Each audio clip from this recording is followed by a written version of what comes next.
में लगातार दुनिया भर की बड़ी खबर बनती जा रही है और कोविड के हवाले से ही पहली खबर बनती जा रही है और लगातार जम्मू कश्मीर से लेकर मुल्क के दूसरे हिस्सों में बात कोविड की ही पहली की जाती है।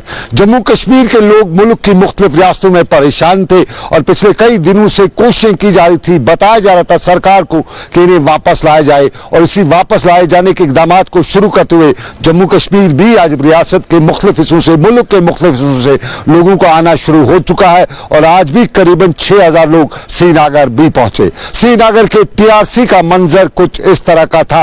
ये रात भर चलते रहे और सुबह के वक्त श्रीनगर पहुंचे और इन्हें लाए जाने का सहरा जो है एडमिनिस्ट्रेशन के सर जरूर जाना चाहिए।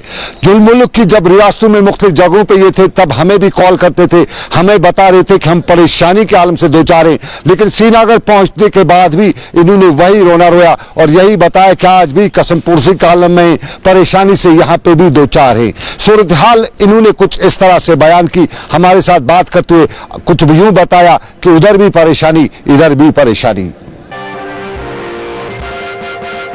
2 दिन से हम चल रहे हैं लगातार, 2 दिन से हमें कुछ खाने को नहीं मिला, रास्ते में हम फंस गए। कुछ भी एडमिनिस्ट्रेशन को कुछ मतलब उन्होंने कुछ हमारे साथ पूरा मतलब जैसे सौतेला व्यवहार करते हैं वैसे कर रहे हैं। ना कोई फ़ोन उठा रहा, यहाँ से फ़ोन कर रहा, कोई फ़ोन नहीं उठा रहा, कोई रेस्पॉन्स ही नहीं था उनका। श्रीनगर में आके सबसे पहले जब हम पहुँचे तो उनका व्यवहार ठीक नहीं है। अब जब डीसी साहब यहाँ पे आ गए तो हाँ हमें लगता है नहीं कोई है। इनकी तादाद 6000 के करीब है और ये मुल्क की मुख्तलिफ रियासतों से कश्मीर पहुंचे हुए हैं। इनका रोना भी यही है कि इंतजामिया ने पूरे इंतजामात नहीं किए थे। कुछ जगहों पे अच्छे इंतजामात का ये भी कहते हैं, लेकिन अक्सर जगहों के हवाले से यही बताते हैं कि जो कुछ करना था वो नहीं हुआ है। लेकिन खुशी का इजहार भी करें कि ऐसे तैसे घर पहुंच चुके हैं और घर पहुंचने से पहले इनको क्वारंटीन सेंटर्स भी जाना पड़ेगा। क्वारंटीन सेंटर्स के हवाले से हम लगातार अपडेट करते रहते हैं कि क्वारंटीन सेंटर्स में फिलहाल मुल्क के साथ साथ कश्मीर में भी सूरत हाल वही है जो नहीं होनी चाहिए थी। क्वारंटीन सेंटर्स के हवाले से लगातार खबरें यही आ रही हैं, वहां के लोग यही बता रहे हैं कि वहां पे वो नहीं हो रहा है जो होना चाहिए था, जो एसओपीज में दर्ज होता है। और एसओपीज के हवाले से कुछ लोग ये भी कहते हैं कि अगर वो पॉजिटिव ना भी हो लेकिन क्वारंटीन सेंटर्स में हर वक्त यही खतरा रहता है, उनके सर पे नंगी तलवार यही लटकती रहती है कि कहीं ना कहीं वो इस क्वारंटीन सेंटर में पॉजिटिव हो ही जाएंगे, क्योंकि वहां पे ना ही फिजिकल डिस्टेंसिंग होती है ना सोशल डिस्टेंसिंग होती है। लेकिन यही मुद्दा हमने एडमिनिस्ट्रेशन के साथ भी उठाया और टीआरसी में हमने एडीसी के साथ बात करते हुए पूछा कि आवाम क्या कहती है, लोग क्या कहते हैं, इंतजामात किस तरह से करने। जवाब हमने उनसे भी लिया। अभी तक सुबह रात के 12 बजे से अब तक 350-400 के आसपास लोग पहुंच गए। ये जम्मू से मुख्तलिफ स्टेटों से होके आए हैं, तो ये इनफैक्ट अभी कुपवारा और बांडीपुरा के भी कुछ लोग यहाँ आए हैं। तो अभी कोई बेसिक स्क्रीनिंग करके हम उनको डिफरेंट होटल्स में रवाना कर देंगे। ये अलग डिस्ट्रिक्टों के भी आते हैं यहाँ बेसिक रिफ्रेशमेंट, जैसे आपने देखा कि थोड़ा बेसिक रिफ्रेशमेंट, थके हुए होते हैं, बड़े दूर से आए होते हैं, थोड़ा सा पानी पीते हैं, थोड़ा रिलैक्स करके जो जहाँ आगे भी जाना हो तो वो आगे चले जाते हैं और जो श्रीनगर वगैरह डिस्ट्रिक्ट के आसपास हमारे हैं वो यहीं रह जाते हैं। इनको मुख्तलिफ होटल में हम बिठाते हैं। आपको तो पूरा पता है हमारे 100-150 होटल आसपास इस वक्त एंगेज्ड है, तो दिन रात सारा स्टाफ उसी में लगा है। मैं कोशिश करके जितना थोड़ा सा कंफर्ट दे पाएँ तो वो दे रहे हैं। उनको भी होटल में बिठा देते हैं। ये इंतजामिया का बयान, तादाद 6000 से ऊपर पहुंची है और 6000 के लिए तैयारी करना साफ जाहिर है। कह भी सकते हैं हमें खुद भी पता है कि इन हालात में 6000 लोगों को कहीं न कहीं मुश्किलात का कुछ को सामना भी करना पड़ सकता है। लेकिन कुछ तस्वीर हमारे पास जो सोशल मीडिया पे भी वायरल हो रही हैं और ये तस्वीर जम्मू के क्वारंटाइन सेंटर्स की हैं, जम्मू के उस जगह की जिसे हम लखनपुर कहते हैं, और यहाँ मुल्क की मुख्तलिफ रियासतों से पहुंचाए गए लोगों के साथ किस तरह का सलूक किया जाता है। जाता है, खुले आसमान तले उन्हें रहना पड़ता है और खुले आसमान तले रात गुजारनी, और रात गुजारने के दौरान बीवी समेत बच्चे समेत एक शख्स पे क्या हाल यहाँ पे गुजरता होगा इसका सिर्फ अंदाजा किया जा सकता है, बयान करना बहुत मुश्किल है। और बार बार जम्मू में इंतजामिया पर सवाल उठते रहते हैं कि जम्मू की इंतजामिया क्यों नहीं कर पा रही है, जब बाकी रियासतों में, बाकी मुल्क के बाकी हिस्सों में किया जा सकता है। जब लोग बेंगलोर की सरकार की तारीफ करते हैं, जब लोग भोपाल की सरकार की तारीफ करते हैं, जब दिल्ली की सरकार की तारीफ होती है, तो फिर जम्मू की में एडमिनिस्ट्रेशन के लिए लोग सिर्फ नालान ही क्यों दिखाई दे रहे हैं। जम्मू की सूरत हाल और इसी सूरत हाल के साथ साथ मुकाबला अगर किया जाए कश्मीर की सूरत हाल के लिए, तो कश्मीर में खामियां तो जरूर हैं लेकिन उतनी नहीं है जितनी हम जम्मू में कह सकते हैं। जम्मू में एडमिनिस्ट्रेशन टोज पे रहती है, नहीं रहती है, कश्मीर में टोज पे रहती है, जिला इंतजामिया हरकत पे रहती है। लोग जब कश्मीर पहुंचते हैं, बानिहाल से पहुंचते ही उनके लिए इंतजामिया तैयार होती है। वो अलग बात है कि जहां लोग 4 अंडे खाने की बात करते हैं वहां 2 ही दिए जाते हैं, जहां लोगों को लिए नाश्ता और ब्रेकफास्ट में जो कुछ भी उनकी डिमांड होती है वो नहीं हो पाता है, लेकिन किसी हद तक सहूलियत होती है। फिर जम्मू में ऐसा कुछ क्यों नहीं होता है। लेकिन श्रीनगर की हम बात करें तो तारीफें जरूर करनी चाहिए। हक अदाई यही होगी कि जिस तरह से श्रीनगर की इंतजामिया ने काम किया है वो काबिल तारीफ जरूर है और अब भी उसे करना है। हम ये भी कहेंगे कि अभी उसे और बहुत कुछ करना है, चाहे होम डिलीवरी हो, चाहे राशन पहुंचाना हो। लेकिन अभी भी बहुत से लोग हमें बता रहे हैं कि दवाइयां जो उन्हें दिल्ली और मुल्क की मुख्तलिफ रियासतों से लानी पड़ती हैं, खासतौर पर उन बीमारियों के लिए जो कैंसर, किडनी या दूसरी तरह की बीमारी में मुब्तला हैं, उनके लिए दवाइयां नहीं है। और इंतजामिया ने उन्हें कहा था कि दवाइयां पहुंचाई जाएंगी लेकिन पहुंचाई नहीं जा रही हैं। दवाइयों की बात, लेकिन उसके साथ साथ और भी मुद्दे हैं। और हमने जिला तरक्याती कमिश्नर श्रीनगर शाहिद इकबाल चौधरी से पूछा कि क्या कर रहे हैं वो, और अगर जो मामला जिन पे कर नहीं सकते या करना बाकी है तो किस तरह से करेंगे। शाहिद इकबाल चौधरी का जवाब इस तरह से था। देखिए, नंबर स्पेसिफिक बताना बड़ा मुश्किल है, लेकिन जिस तरह से ट्रेन आ रही हैं, बसेस आ रही हैं, मुझे लगता है कि 10,000 से ज्यादा लोग अभी भी पेंडिंग हैं जो यहाँ पे आएंगे, क्योंकि बहुत सारी ट्रेन ऑन वे हैं। एक ट्रेन में लगभग 1,000 लोग आते हैं, बसेस आ रही हैं जो ऑन वे लोग हैं काफी है। मुझे लगता है कि ओवरऑल फिगर जो हमारी वो 10,000 को क्रॉस करेगी। बाकी के डिस्ट्रिक्ट के भी यहाँ पे लोग आ रहे हैं जी, क्या उनको भी यहीं पे अकोमोडेट किया जा रहा है या उनको अपने डिस्ट्रिक्ट में? जी देखिए, एक तो कुपवाड़ा डिस्ट्रिक्ट के जितने भी लोग हैं उनको हम यहाँ पे ले रहे हैं। कुपवाड़ा के रेजिडेंट्स हैं, स्टूडेंट्स हैं, उनको हम यहाँ रखते हैं, उनकी टेस्टिंग यहाँ पे करवाते हैं और टेस्ट रिपोर्ट आने के बाद उनको हम भेज रहे हैं। उसके अलावा बहुत सारे डिस्ट्रिक्ट्स के जो प्राइवेट व्हीकल्स में आते हैं या ग्रुप्स में आते हैं, क्योंकि कुछ बच्चों ने हमें अप्रोच किया था दिल्ली से, जयपुर से, चंडीगढ़, गुड़गांव से। लगभग 20 बसेज हमने उनको फ्री ऑफ कॉस्ट यहाँ डिस्ट्रिक्ट एडमिनिस्ट्रेशन की तरफ से अरेंज करके दी हैं। उसमें बहुत सारे बच्चे ऐसे हैं जो डिफरेंट डिस्ट्रिक्ट्स के हैं, आस पड़ोस के डिस्ट्रिक्ट्स के, बडगाम के हैं, पुलवामा, बांडीपुरा के हैं, कुपवाड़ा और बारामूला के हैं। तो वो यहाँ पहुंच के अपनी विलिंगनेस बताते हैं श्रीनगर में स्टे करने के लिए। तो लगभग 450 ऐसे स्टूडेंट्स हैं जो डिफरेंट डिस्ट्रिक्ट्स के हैं जिन्होंने एक्सप्रेस किया कि वो श्रीनगर में स्टे करना चाहते हैं। हमने उनको फैसिलिटी प्रोवाइड की, क्योंकि शायद वो अपने डिस्ट्रिक्ट्स में ट्रैवल नहीं थे, उस स्टेज पे करना चाहते, रात को लेट भी पहुंचे और यहाँ थोड़ा शायद फैसिलिटी की अवेलेबिलिटी भी अच्छी है, तो उनको भी हमने रखा है। और बाकी भी जो लोग विलिंगली हमारे पास श्रीनगर में रहना चाहते हैं, वी आर ओपन, हमारे दरवाजे खुले हैं उनके लिए अकोमोडेट करने के लिए। ये बात श्रीनगर की, लेकिन दूर दराज के इलाकों में भी सब ठीक ठाक नहीं हो रहा है। आपको बताते चले कश्मीर के कई इलाकों से खबरी क्वारंटीन सेंटर्स के हवाले से इंतजामिया के बाकी पुर्जों पर सवाल उठते रहते हैं। आज के सवाल की बात करें तो अनंतनाग के हवाले से भी सवाल आए। बताया गया कि एसेंशियल कमोडिटीज की कमी हो चुकी है।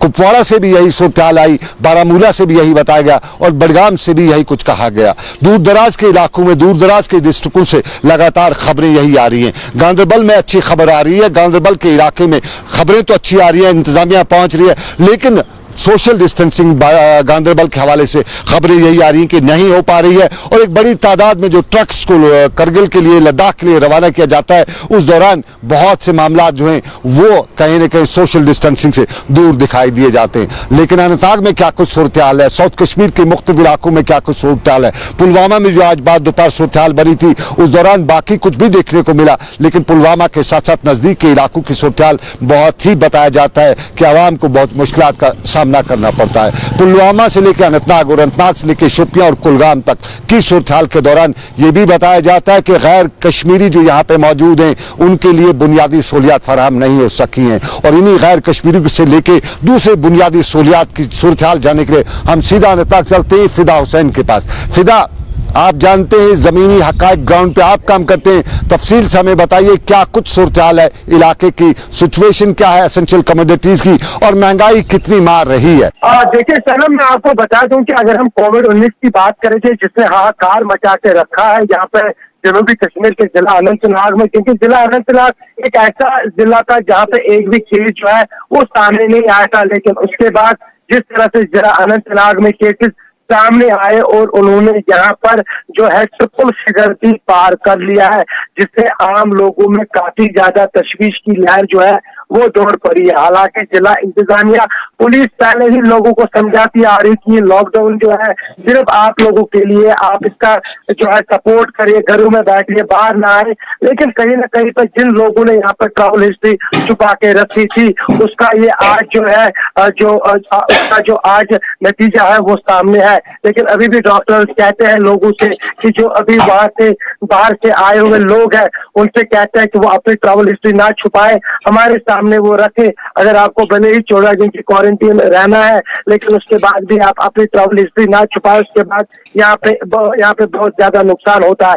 दूसरी जाने मैं बता दूं आपको सनम, यहाँ पे कि जिस तरह से ईद नजदीक आ रही है और यहाँ पे जिस तरह से जो यहाँ पे महंगाई है, महंगाई ने दूसरी जानिब यहाँ के लोगों को मार डाला है। पहले यहाँ पे लॉकडाउन की वजह से आम लोग काफी ज्यादा परेशान है, लेकिन दूसरी जानिब महंगाई ने मार डाला।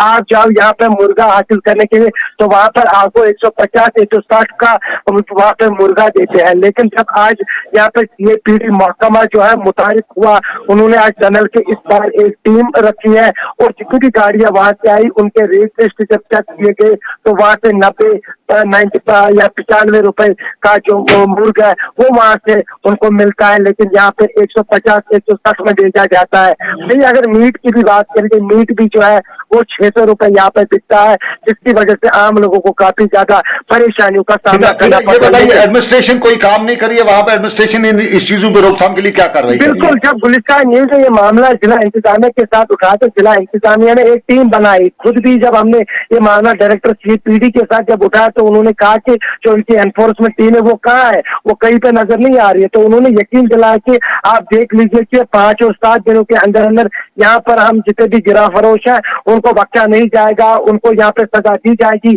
अगर किसी ने भी यहाँ पे मुनाफाखोरी की। तो उसी की कड़ी ये है कि आज यहाँ पे किस तरह से लाइव जो बॉयलर्स है उनको आज यहाँ पे बरामद किया गया और लोगों में वो बांटा गया 110 रुपए के हिसाब से, और लोगों के अंदर काफी ज्यादा खुशी इस बात की दौड़ गई जब उनके इलाके में वहां पे खुद महकमा आया और उन्होंने खुद वहां पे उन मुर्गों को बेच डाला जो 150-160 रुपए में बेचा जाता था, वही 110 में बेचा गया।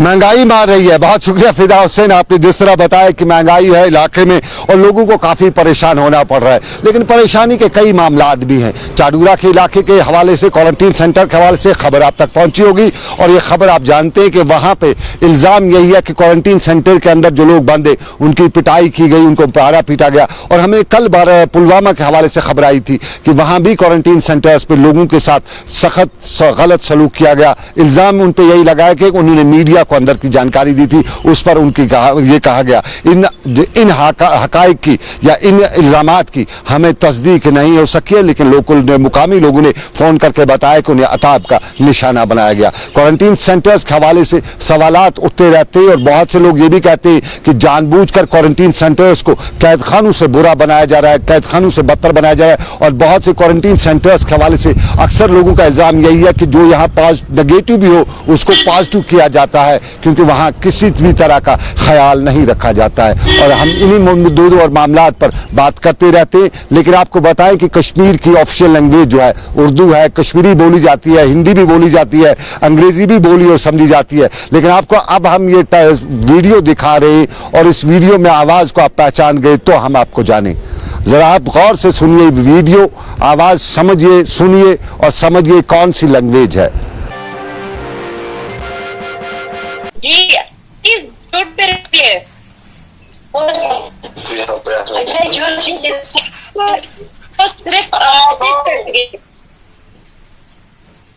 जिसको कोई इशू है देंगे।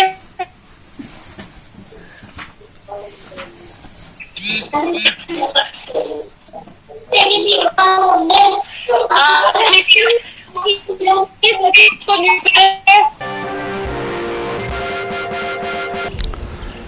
आवाज आपने सुनी होगी, वीडियो आपने देख नहीं पाए होंगे क्योंकि वीडियो हमने खुद रिकॉर्ड किया है, लेकिन आवाज आपने जरूर सुनी होगी और आपने पहला अंदाजा यही लगाया होगा कि ये शायद कोई चीनी वीडियो है, चीनी जुबान में समझाया जा रहा है। और जब हम बताएं कि कश्मीर का शूट किया हुआ है तो आप हैरान भी हो जाएंगे कि कश्मीर में चीनी जुबान कैसे आ गई।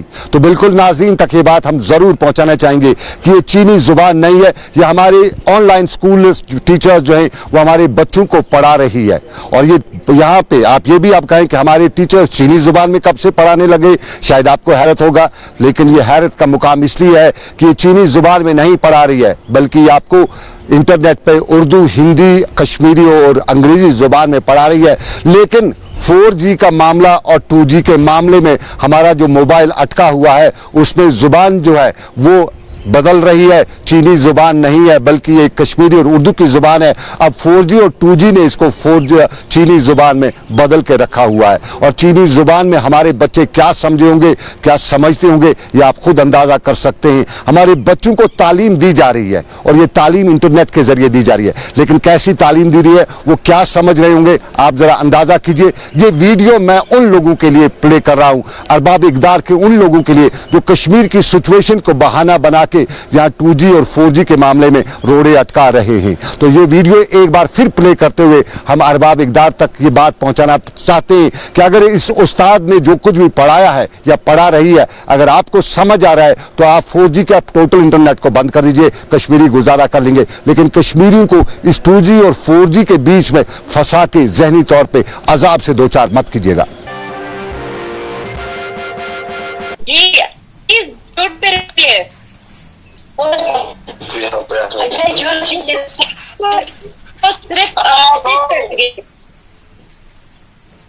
जिसको कोई इशू है देंगे।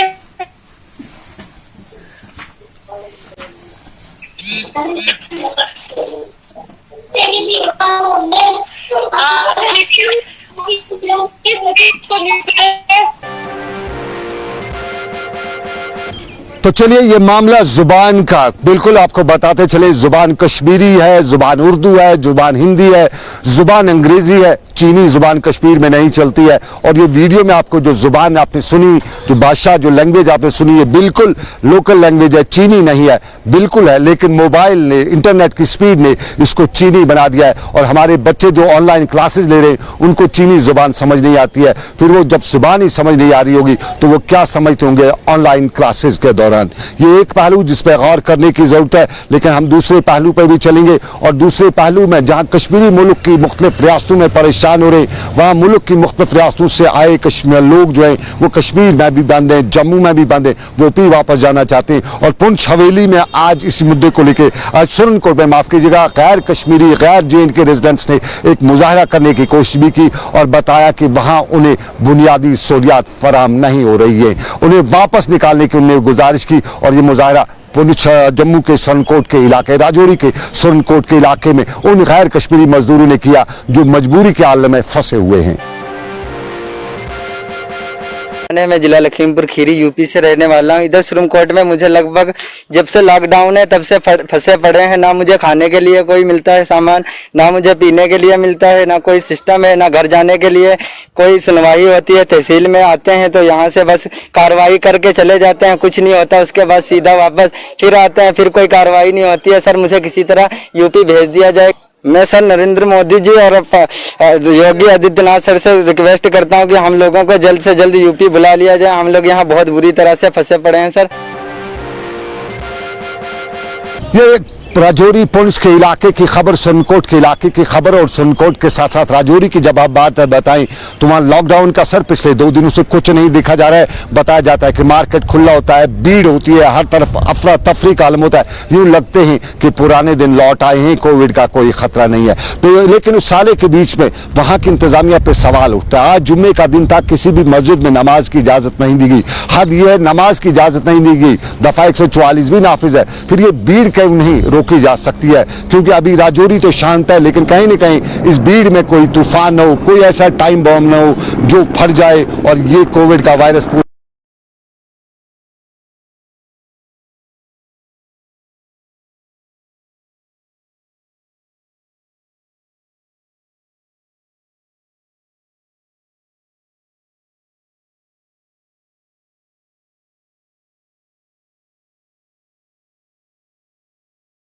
हासिल नहीं हो सकी। लेकिन इसके बावजूद जुम्मा जब ना पड़े, लेकिन बाजार में ये भीड़ बयान करती है कि इंतजामिया का कोई पेच ढीला है जो उस पेच को कसने की जरूरत है। लेकिन जहां अच्छा करे आवाम उसका साथ भी दे रही है। सोपोर में आपको बताएं कि आशा वर्कर्स आज नारेबाजी करी थी, आशा लेके उतरी थी कि उनके ऑफिसर को जो तैनात जो ट्रांसफर किया गया उसकी ट्रांसफर रोकी जाए। पहले तो इन हालात में ट्रांसफर होती नहीं है, फिर इन हालात में ट्रांसफर करने पर वो सवाल उठा रहे थे और ये भी बता रहे थे कि सरकार इंतजामिया ने उन्हें कुछ नहीं दिया है। लेकिन कम अज कम अब एक तो उनके पास अफसर अच्छा था जो उनका काम करता था, तो उसको भी इस वक्त में ट्रांसफर करके उन्होंने इलाके के लिए परेशानी खड़ा कर रखी है। हमारे कोऑर्डिनेटर है तनवीरा जी, हमारे वो उसको ये ट्रांसफर किया जाता है, हम ये नहीं मानते हैं उसको ट्रांसफर, क्योंकि वो हमें गरीब परवाजों की बहुत सी इज्जत करती है, फिक्र करती है, इज्जत करती है। हम उससे बात करते हैं, वो हमारी बात सुनती है, हम उसकी बात सुनते हैं। वो हमारे लिए बहुत अच्छी थी, वो बहुत बेहतर थी हमारे लिए। दिक्कत ये है कि हमारी कोऑर्डिनेटर तनवीरा जी को यहाँ से ट्रांसफर नहीं किया जाए, क्योंकि और हमारे इंसेंटिव भी फराहम किया जाए। हम जब तक हमारी तनवीरा जी वापस नहीं आएगी तब तक हम कोई काम नहीं करेंगे। ये सोपोर की आशा वर्कर्स की बात थी, लेकिन डंगी वछा में ICDS में काम करे मुलाजमीन को अभी तनख्वाह नहीं मिली है। आज वो भी हमें बता रहे थे कि तनख्वाह नहीं मिली है। हमने वहाँ की कंसर्न अथॉरिटी से बात की तो मालूम हुआ कि ऊपर से उनके फंड्स रिलीज नहीं हुए, आधे ही फंड्स रिलीज हुए। तो ये आधे फंड्स कैसे रिलीज हुए जब सारे करने थे, तो तनख्वाह के फंड्स आधे क्यों? और तनख्वाह को लेकर कश्मीर में कई और मामला हो रहे। लेकिन रफियाबाद के अहदेदारों ने हमें बताया, डंगी वच्छा के अहदेदारों ने, ICDS के अहदेदारों ने बताया कि तनख्वाह जो है वो जल्द रिलीज कराई जाएगी। लेकिन हमारे यहाँ एक और मामला भी है, आवाम को कई मुश्किलात से दो चार होना पड़ रहा है। मुल्क की मुख्तलिफ रियासतों में कश्मीरी फिलहाल बराबर बंद है, लेकिन कश्मीर में हॉट मिक्स प्लांट के से जो वाबस्ता लोग हैं उनके पैसे जो है सरकार के पास 2015 से बंद है। सरकार उनके पैसे अभी तक रिलीज नहीं कर सकी है और इन हालात में भी अगर पैसे रिलीज नहीं होंगे तो ये हॉट मिक्स प्लांट कहीं बंद ना हो जाए, हमारी एक बड़ी इंडस्ट्री खत्म ना हो जाए। और इस पर भी लोग सवाल उठा रहे थे। लेकिन फिलहाल आपको बताएं कि सवाल और भी हैं, लेकिन वो फिर सही। अभी मुझे मेरे साथ